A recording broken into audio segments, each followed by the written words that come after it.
Hello class 7th, welcome to Zenith Guru fundamental. मैं हूं निकी पंडित and हम यहाँ पे आज स्टार्ट कर रहे हैं अपना new chapter number 9, life processes in animal. Okay, so animals में किस टाइप के प्रोसेसेस होते हैं उसके बारे में हम इस चैप्टर में बात करेंगे। ओके, सो आई होप कि आप सब तक मेरी आवाज एकदम क्लियर पहुंच रही होगी। Let's start today's class. And यहाँ पे ना चैप्टर स्टार्ट करने से पहले कुछ लिखा गया है। क्या है? If your food is fully digested before you eat again you won't need medicine for pain. क्या कह रहे हैं? देखो, ऐसा होता है ना कि अभी हमने कुछ खाना खाया एंड थोड़ी देर बाद फिर से हमने कुछ खा लिया, फिर थोड़ी देर बाद हमने फिर से कुछ खा लिया। तो उस केस में क्या होता है कि हमारा जो पहला खाना होता है वो कंप्लीटली डाइजेस्ट नहीं होता और उसके बाद हम और खाना खाते जाते, जिसकी वजह से डाइजेशन में प्रॉब्लम आती है और हमारे पेट में दर्द हो जाता है। फिर हमें उसके लिए अलग से मेडिसिन लेनी पड़ती है। तो ये क्या कह रहे हैं कि अगर आपने पहला मील जो लिया है जब वो डाइजेस्ट हो जाता है और फिर जब आप अपना दूसरा मील ले रहे है ना, डाइजेस्ट होने के बाद, तब अगर आप ऐसा करते हैं तो आपको कोई भी पेन की मेडिसिन नहीं लेनी पड़ेगी। And this is true. Okay, so let's start this chapter. In the grade 6 science textbook Curiosity chapter, Living Creatures, exploring their characteristics, we learn about the process essential for the survival of living beings like nutrition, respiration, excretion and reproduction. तो chapter कौन से बात कर रहे हैं यहाँ पे? Class 6 के चैप्टर के बारे में बात कर रहे हैं। कौन सा चैप्टर है? Living creatures exploring there characteristics. तो वहां पे बताया गया है कि एक लाइफ को प्रोसेस करने के लिए किन किन चीजों की रिक्वायरमेंट है, क्या क्या होना चाहिए। देखो, अगर हम हेल्दी रहना चाहते हैं तो हमारी बॉडी में न्यूट्रिशन सही ढंग से होना चाहिए, हमारा जो बॉडी है वो रेस्पिरेशन का फंक्शन करना चाहिए, एक्सक्रीशन का फंक्शन करना चाहिए एंड रिप्रोडक्शन का फंक्शन करना चाहिए, जो कि ये एनिमल्स में होता ही होता है। ठीक है, now in this chapter we will learn about the life process such as nutrition and respiration in detail. तो इस चैप्टर में हम न्यूट्रिशन और रेस्पिरेशन को बिल्कुल डिटेल में पढ़ेंगे। ओके, सो न्यूट्रिशन क्या होता है? जो भी हम खाना इंटेक करते हैं, जो भी हम फूड इंटेक करते हैं, उसके अंदर ही कुछ सब्सटेंसेस प्रेजेंट होते हैं, जैसे कि carbohydrate, fat, vitamin, minerals. So these are the nutrients जो हमारी बॉडी के ग्रोथ के लिए बहुत ज़्यादा इंपॉर्टेंट है। अगर हमारी बॉडी में न्यूट्रिशंस नहीं होंगे, हमारा ग्रोथ अच्छे से नहीं हो पाएगा और हमें बहुत सारी डिजीजेस होने के चांसेस रहेंगे। ठीक, Now, so observe your surroundings. So these are the surroundings जो ऊपर हमको दिखाया गया था। Observe your surrounding and notice what animal eat. अपने सराउंडिंग को ऑब्जर्व करो और देखो कि एनिमल क्या क्या चीजें खाते हैं, क्या क्या चीजें कंज्यूम करते हैं। So animal eat different type of food. Bees and sunbirds suck the nectar of the flower, while infants of humans and many other animals feed on their mother's milk. तो यहाँ पे कहा जा रहा है कि जो एनिमल्स होते हैं उनका अलग अलग फूड इनटेक है, उनका अलग अलग खाना होता है। जैसे कि कुछ जो एनिमल्स होते हैं, है ना, कुछ जो एनिमल्स होते हैं वो खाना खाएंगे नॉर्मल। कुछ जो होते हैं जैसे कि बीज है, जो सनबर्ड्स है, वो नेक्टर पे सरवाइव करते हैं, फ्लावर में जो रस होता है। ठीक है, या फिर हम बात करें कि फ्लावर का जो जूस होता है दैट इज कॉल्ड नेक्टर। तो कुछ इंसेक्ट्स जो हैं, कुछ बर्ड्स जो हैं, उन नेक्टर्स पे डिपेंड करते हैं। और अगर हम ह्यूमन बेबीज के बारे में बात करें तो वो मदर्स के मिल्क पे डिपेंड होते हैं। ठीक है, snake like python swallow the animals they prey upon. Some aquatic animals filter tiny food particles floating nearby and feed upon them. तो स्नेक्स जो है लाइक पाइथन, वो क्या करते हैं? सीधा सीधा एनिमल्स को निगल जाते हैं। ठीक है, वो क्या करते हैं? सीधा सीधा एनिमल्स को निगल जाते हैं। कुछ एक्वेटिक एनिमल्स के बारे में अगर हम बात करें तो वो क्या करते हैं? जो भी उनको पानी में, जिस भी एनवायरमेंट में वो रह रहे हैं, वहां पे उनको जो भी फ्लोट करते हुए मिल जाता है, जो वो खा सकते हैं, तो उन सारी चीजों को वो क्या करते हैं? कंज्यूम कर लेते हैं। ठीक, animals including humans obtain energy from food, yes, सारे के सारे जितने भी एनिमल्स हैं, चाहे हम नॉर्मल जानवरों के बारे में बात करें या फिर हम अपने बारे में बात करें, तो हम सबको खाने की जरूरत है। क्यों? क्योंकि उससे हमको क्या मिलता है? उससे हमको एनर्जी मिलती है। Now which enable them to carry out the various process, और ये हमें बहुत सारे अपने डेली लाइफ के काम करने में हेल्प करता है। जैसे आप सुबह उठ रहे हो, नहाने जाओगे, एक्सरसाइज करोगे, योगा करोगे, बातें करोगे किसी से, तो इन सब में एनर्जी जा रहा है। इवन खाली अगर आप बैठे हुए भी हो तो भी आपकी एनर्जी जा रही है, तो इन सब में एनर्जी जाती है। ठीक है, इन सब में क्या होता है? इन सब में एनर्जी जाती है, जो हमें कहां से मिलती है? हमें खाने से मिलती है। सो animals consume food that contain complex components such as carbohydrate, protein and fat। तो उस न्यूट्रिएंट में क्या क्या चीजें प्रेजेंट होती है? कार्बोहाइड्रेट प्रेजेंट होता है, फैट प्रेजेंट होता है, ठीक है, प्रोटीन प्रेजेंट होता है। And these complex food component have to broken down into the simpler form before the body can use them. But how does this process happen? तो देखो, जो भी हम खाना खा रहे हैं, हमने रोटी खाया, हमने चावल खाया, तो एज इट इज रोटी और चावल पूरे हमारे बॉडी में तो नहीं तैर रहे, ठीक है, उनमें से ये न्यूट्रिएंट्स निकाल लिए जाते हैं एंड जो वेस्ट प्रोडक्ट होता है वो हमारी बॉडी से बाहर एक्सक्रीट हो जाता है, ठीक है, एलिमिनेट हो जाता है। तो अब ये क्या प्रोसेस है? किस तरीके से जो हम रोटी, चावल, दाल, सब्जी खा रहे हैं उनमें से इनको एक्सट्रैक्ट किया जाता है, कॉम्प्लेक्स सब्सटेंस को सिंपल सब्सटेंस में किस तरीके से कन्वर्ट किया जाता है, तो इसके बारे में बात की जा रही है। Now breaking down of complex food component into simpler form occur in the long tube called alimentary canal। तो ये जो कॉम्प्लेक्स सब्सटेंस का कन्वर्जन होता है टू सिंपलर सब्सटेंस, ये चीज कहाँ पे परफॉर्म होती है? एलिमेंट्री कैनाल में परफॉर्म होती है। एंड ये देखो, एलिमेंट्री कैनाल है क्या? ये हमारा माउथ है, हमने खाना खाया, ठीक है, हमारे ईसोफेगस से या फिर जिसको हम फूड पाइप कहते हैं वहां से गया, कहाँ पे आ जाएगा? हमारे, देखो यहाँ पे आया, इसके बाद स्टमक है, पेंक्रियाज है, फिर small intestine and large intestine के बारे में बात कर रहे हैं, एंड उसके बाद रेक्टम और एनस। तो ये जो एक खोखला सा पूरा ये है एनस तक लेकर, ठीक है, बिल्कुल जो माउथ से शुरू हुआ है और जो एनस पे जाके खत्म हुआ है, जो माउथ से शुरू हुआ है और जो एनस पे जाके खत्म हुआ है, ठीक है, ये क्या होते हैं हमारे? ये हमारे एलिमेंट्री कैनाल होते हैं।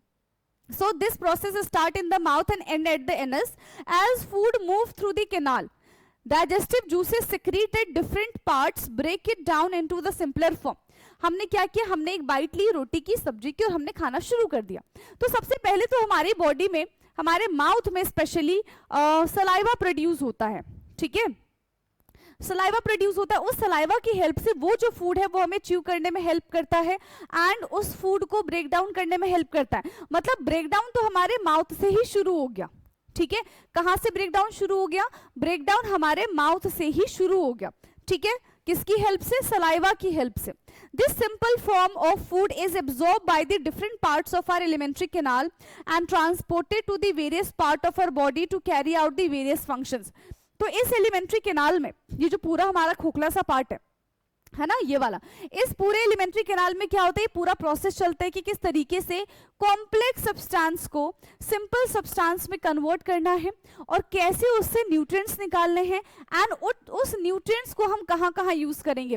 बेसिकली वो हमारे बॉडी का हर एक पार्ट यूज करता है टू डू देयर फंक्शंस, क्योंकि हमारे बॉडी के हर पार्ट खाली तो नहीं बैठे, कुछ ना कुछ वो फंक्शन कर ही रहे हैं, ठीक है, इवन तो हमें लग भी नहीं रहा फिर भी वो कुछ ना कुछ फंक्शंस कर ही रहे हैं, ठीक है। Now nutrition in animals. So how do the complex food component get broken down into the simpler form and then used by the body in the various animals? Is this process same in all animal or does it vary? तो देखो depend करता है ना, जैसे हमारा जो function है और अगर हम काऊ के फंक्शन के बारे में बात करें तो वो अलग अलग है, ठीक है। हमारा जो पूरा न्यूट्रिशन इन एनिमल का जो फंक्शन है और जो काऊ का फंक्शन है वो बिल्कुल कैसा है? अलग है, तो ये वेरी करता है। Let us first try to understand this process in human. सबसे पहले हम ये प्रोसेस ह्यूमन में समझेंगे कि किस तरीके से पूरा जब से हमने खाना खाया और जब तक वो खाना डाइजेस्ट हुआ तब तक क्या क्या प्रोसेसेस बीच में आए हैं, किस किस तरीके से यहाँ पे काम हुआ है, ठीक। Now digestion in human being. So let us trace the journey of the food inside our body as it passes through the different parts of the alimentary canal. Beginning with the mouth cavity. सबसे पहला process क्या है कि हमने खाना खाया. कैसे खाना खाया? मुंह से खाना खाया, है ना. हमने सबसे पहले मुंह में खाना लिया. Now the journey of the food you eat began when it enter your mouth. Your teeth break down the food. हमारे दांतों ने उसको चबा के क्या किया? छोटे छोटे पार्ट्स में ब्रेक डाउन कर दिया. And small pieces by the process of crushing and the chewing. This process of initial breakdown of food. So सबसे पहला ब्रेकडाउन कहाँ पे शुरू होता है? सबसे पहला ब्रेकडाउन हमारे माउथ से ही शुरू हो जाता है. Breakdown of the food into the fine particles, इसको हम कहते हैं मैकेनिकल डाइजेशन. जो डाइजेशन हमारे माउथ से शुरू हो जाता है उसको हम क्या बोलेंगे? मैकेनिकल डाइजेशन बोलेंगे. Now think about your favourite food. Does your mouth feel watery? Yes. सोचो जरा, आप पेस्ट्री के बारे में सोच रहे हो कि आज हम पेस्ट्री खाएंगे, आज हम मोमोज खाएंगे, तो क्या आपके मुंह में पानी आ जाता है? या फिर मे बी जो भी अभी मैंने बोला, क्या पता वो आपका फेवरेट ना हो, है ना. मैंने तो अपना फेवरेट बता दिया. तो जो चीज आपका फेवरेट है, क्या उसको सोच के या फिर कहीं बन रहा है उसको देख के क्या आपके मुंह में पानी आता है? देखो, आ तो जाता है ना. हमारे मुंह में पानी तो आ ही जाता है. So this happen because of the more saliva get released when you recall your favorite food. तो ऐसा क्यों होता है? क्योंकि हमारा यहाँ पे क्या है? सलाइवरी ग्लैंड प्रेजेंट है. तो वो सलाइवरी ग्लैंड जो है वो सलाइवा प्रोड्यूस करता है. जब भी हम खाने पीने के बारे में सोचते हैं या फिर बात करते हैं, फिर अच्छी सी खाने की चीज देख लेते हैं, तो वो सलाइवा अपने आप प्रोड्यूस हो जाता है. ठीक है, और हमारे मुंह में पानी आ जाता है. ठीक है, so that is saliva. What do you think is the role of saliva in your mouth? Saliva का रोल क्या है? जब भी हम खाना खाते हैं तो उसको ब्रेक डाउन करने में हेल्प करता है. अगर हमारे मुंह में सलाइवा नहीं होगा तो इवन हमको टेस्ट भी नहीं आएगा खाने का, और हम खाना खा ही नहीं पाएंगे, क्योंकि इतना सूखा सूखा खाना कैसे खाएंगे? सलाइवा तो उसको हेल्प करता है ना, रोल करने में, ठीक है, ब्रेक डाउन करने में. अगर सलाइवा नहीं होगा तो हम खाना नहीं खा पाएंगे. What do you feel when you eat other type of food such as chapati? Let us find out. Take a small piece of chapati or bite-sized portion of the boiled rice and chew it properly. कितने बार हमको उसको chew करना चाहिए? 30 to 60 times chew करना चाहिए. हम 4-5 बार में ही सारी चीजें खत्म कर देते हैं. ठीक है, कि भाई 4-5 बार हमने च्यू किया, बस हो गया हमारा. At first the chapati or the rice has its usually taste, but as you continue chewing, do you notice a change in taste? Yes. The food began to taste sweet. Have you ever wondered why this happened? जैसे आलू की बात कर लो आप, है ना. आलू हम खा रहे हैं, तो जब हम ज्यादा उसको ऐसे क्रश करेंगे, खाने की कोशिश करेंगे, तो वो हमको मीठा मीठा सा लगता है. क्यों? क्योंकि उसके अंदर कार्बोहाइड्रेट प्रेजेंट होता है. उसके अंदर हम बोल सकते हैं कि ग्लूकोज, मान के चलो, वो क्या फॉर्म करेगा? वो ग्लूकोज का फॉर्मेशन करेगा. उसके अंदर कार्बोहाइड्रेट प्रेजेंट होता है. ठीक है, स्टार्च प्रेजेंट होता है. नाउ चपाती और राइस कंटेन स्टार्च. चाहे आलू, चपाती, राइस, इनकी बात कर ले तो इनमें क्या प्रेजेंट होता है? इनमें स्टार्च प्रेजेंट होता है, which is a type of carbohydrate, जो कि कार्बोहाइड्रेट का एक टाइप है. Our saliva contain a digestive juice that help break down starch into sugar. तो जो हमारा सलाइवा है वो क्या करता है? वो उस स्टार्च को ब्रेक डाउन करने का काम करता है. वो इस स्टार्च को तोड़ के ग्लूकोज बनाने का काम करता है. ठीक है, this explain why starchy food like chapati taste sweet when you chew it for a long time. Saliva help to break down components of the food into the simpler one. ठीक, हमने खाना खाया, हमने दाल नहीं, हमने क्या खाई? रोटी खाई, हमने सब्जी खाई. ठीक है, कुछ टाइम के बाद वो रोटी सब्जी हमको कैसी लगने लगी? ज्यादा चबाने के बाद हल्का हल्का हमको मीठा मीठा लगने लग गया, है ना. हल्का हल्का हमको कैसा लगने लग गया? मीठा मीठा लगने लग गया. मतलब क्या है कि उसमें क्या चीज प्रेजेंट है? उसमें स्टार्च प्रेजेंट है, जो कि कार्बोहाइड्रेट का ही टाइप है. और जब carbohydrate is a complex substance, जैसे ही उसका ब्रेकडाउन होता है सिंपलर सब्सटेंस में, it will convert to sugar. किस में कन्वर्ट हो जाते हैं? वो शुगर में कन्वर्ट हो जाते हैं. इसलिए इसका टेस्ट हमको कैसा लगता है चबाने के बाद? शुगरी लगता है. ठीक, now science and society. A healthy mouth required good oral hygiene. We should brush our teeth and clean our tongue twice a day and rinse our mouth with the water after each meal to prevent tooth decay and bad smell in the mouth. Find out the way our elders were maintaining oral hygiene. सो हमें oral hygiene of course is again very important thing. अगर हम अपने दांतों का, अपने मुंह का ख्याल नहीं रखेंगे, कभी सोचा है हम जब खाना खाते हैं ना तो सलाइवा प्रोड्यूस होता है. Saliva is acidic in nature, तो वो हमारे पूरे मुंह को ना एसिडिक बना देता है, जिसकी वजह से हमारे दांत में कैविटी, टूथ डिके होने के चांसेस हो जाते हैं. इसी वजह से सुबह उठ के हम ब्रश करते हैं, क्योंकि saliva is acidic in nature, toothpaste is basic in nature. तो ये दोनों मिलके क्या करते हैं, उसके इफेक्ट को न्यूट्रलाइज कर देते हैं और हमारे दांत जो है वो सही सलामत रहते हैं. ठीक है, और जो हमारे दांत है वो कैसे रहते हैं, हमारे दांत जो है वो सही सलामत रहते हैं. तो अब यहाँ पे बात की जा रही है कि ये तो हमको करना ही चाहिए, हमको 2 बार ब्रश करना चाहिए, सुबह उठने के बाद और शाम को, यानी कि रात को खाना खाने के बाद. और जब भी हम कुछ भी खा रहे हैं, दिन में, दोपहर में, रात में, तो हर एक खाना खाने के बाद हमको क्या करना है, अपने मुंह को क्लीन करना है. ठीक है. Now activity 9.1, let us investigate. So take 2 test tube and label as A and B. हमारे पास 2 टेस्ट ट्यूब हमको लेने हैं, लेबल कर देना है A and B. Take 1 spoonful of boiled rice in a test tube A and take a teaspoonful of boiled rice after chewing it for 30 to 60 seconds in a test tube B. तो एक में अच्छा हमको चावल लेना है, rice लेना है, और एक में हमको चबा हुआ राइस लेना है. ठीक है. Add 3-4 ml of water in both the test tube. Note the initial color of the rice water mixture in table 9.1. Add 3-4 drop of iodine solution into each test tube with the help of a dropper. अब उन solution में हम क्या add करेंगे, उस solution में हम iodine add करेंगे. क्या ऐड कर रहे हैं उस solution में, हम आयोडीन ऐड कर रहे हैं.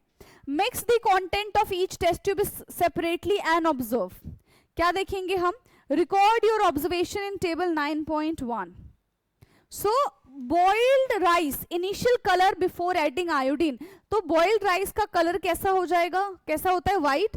एंड च्यू करने के बाद भी वो व्हाइट ही रहता है ना, च्यू करने के बाद वो व्हाइट ही रहता है. Final colour after adding iodine, जैसे ही हमने इसमें आयोडीन ऐड कर दिया, ठीक है, जैसे ही हमने इसमें आयोडीन ऐड कर दिया, कैसा हो जाएगा, कैसा कलर हो जाएगा, आयोडीन ऐड करते ही ये ब्लू ब्लैक कलर का हो जाता है. कैसा हो जाएगा, ये ब्लू ब्लैक कलर का हो जाएगा और इसमें नो चेंज अकर. लेकिन जो च्यू वाला है, च्यू बॉइल्ड राइस है, उसमें एज सच कोई चेंज नहीं होगा. ठीक है. क्या रीजन है कोई चेंज नहीं होगा, बताओ. जब आयोडीन रिएक्ट करेगा स्टार्च के साथ, जब आयोडीन स्टार्च के साथ रिएक्ट करता है तो वो ब्लू ब्लैक कलर देता है. लेकिन यहां पे क्या है, च्यू बॉइल्ड राइस. ठीक है, यहां पे क्या है, च्यू बॉइल्ड राइस, यानी कि देखो सलाइवा ने ब्रेक डाउन कर दिया स्टार्च को इनटू शुगर, है ना. और ये किसका टेस्ट है, ये स्टार्च का टेस्ट है. समझ में आ रहा है, सलाइवा ने क्या कर दिया है, सलाइवा ने ब्रेक डाउन को सलाइवा ने स्टार्च को ब्रेक डाउन कर दिया है.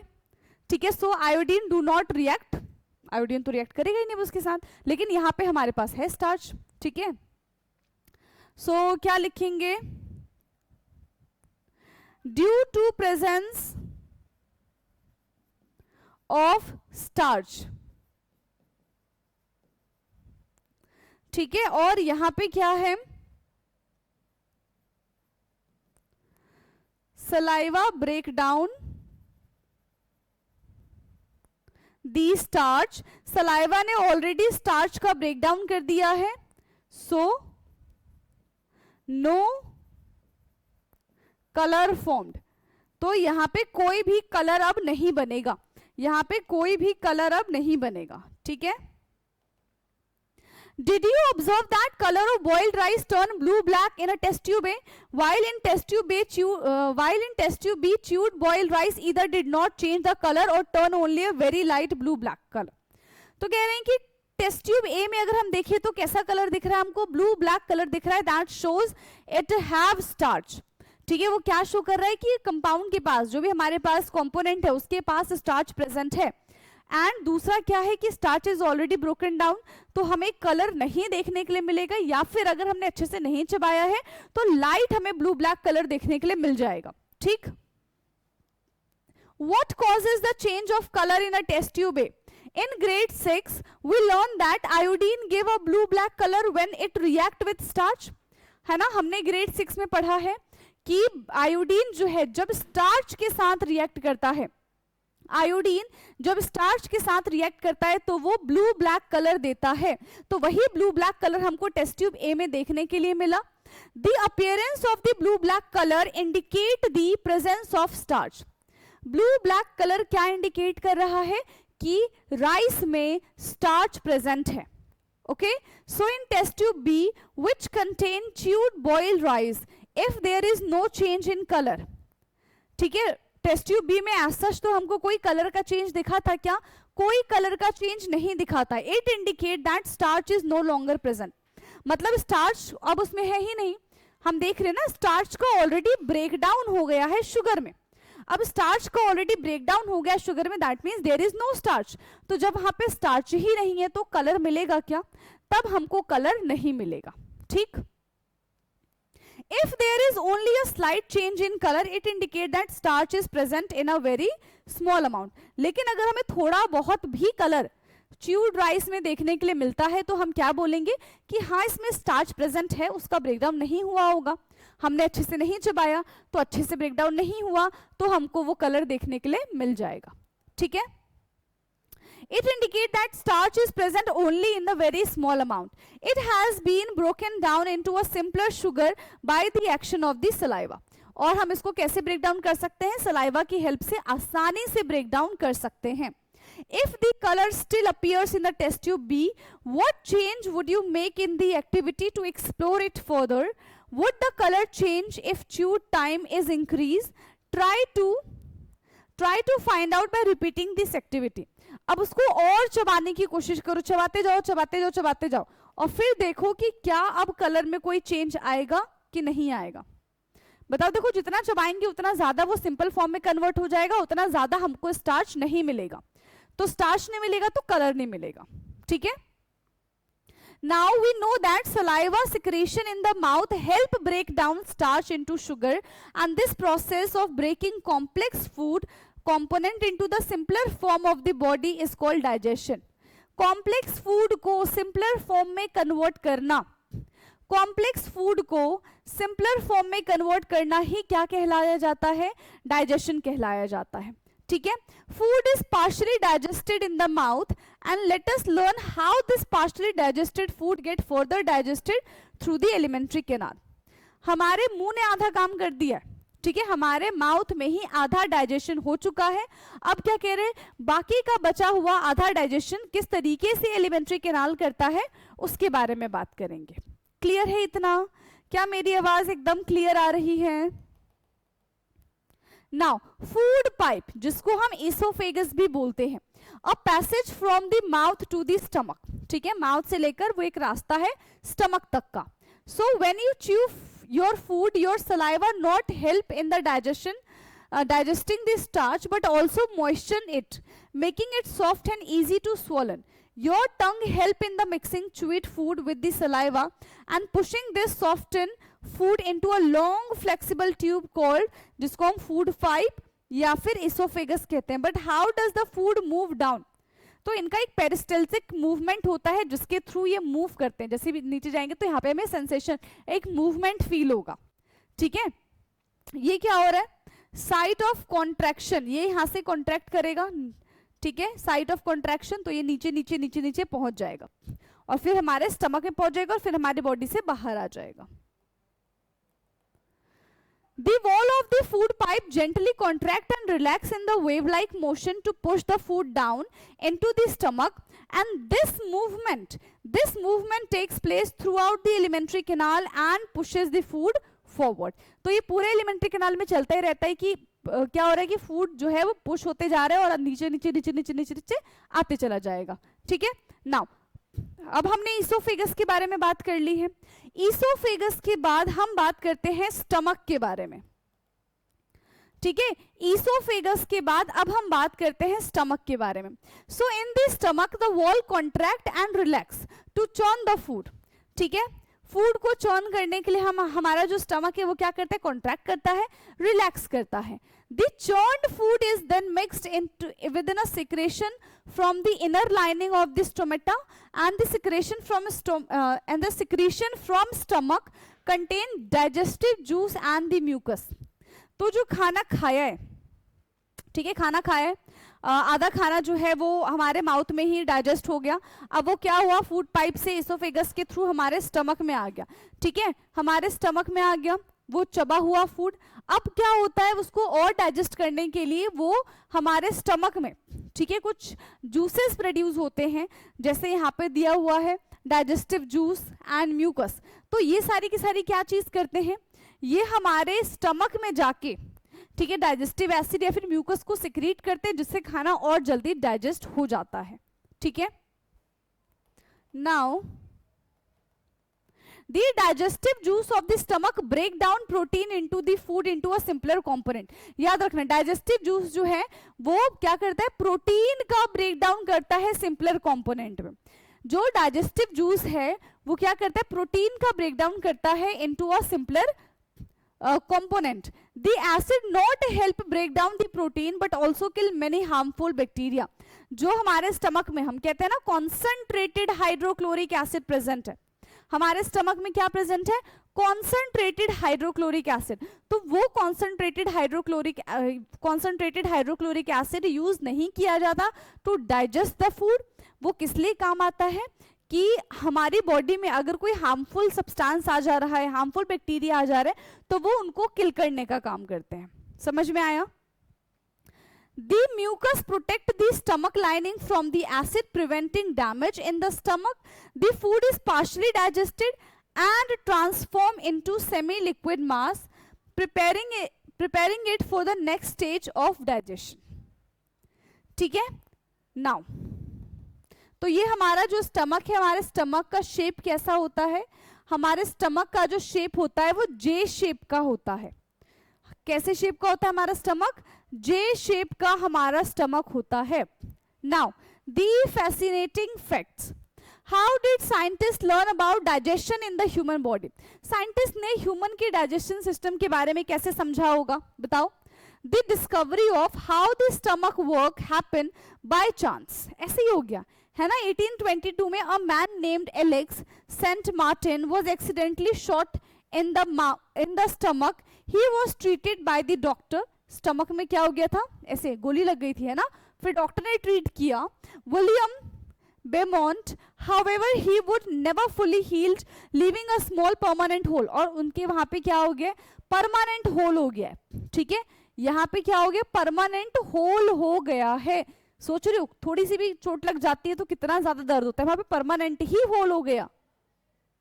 This opening allowed Dr. Beman to observe digestion in the stomach as it happened. He conducted experiments on how different food were broken down and studied how emotions after digestion. ठीक? Now, यहां से है हमारा small intestine. तो small intestine से हम करेंगे next class में। ठीक है, स्मॉल इंटेस्टाइन से हम स्टार्ट करेंगे नेक्स्ट क्लास में। आज की क्लास के लिए इतना काफी है। जितना भी हमने पढ़ा एक बार एनसीईआरटी से इसको बिल्कुल अच्छे से पढ़ लेना है। जहां पे भी डाउट होगा आप कमेंट करके पूछिए। बाकी हम मिलते हैं अपने नेक्स्ट क्लास में, तब तक के लिए पढ़ते रहिए। Thank you so much.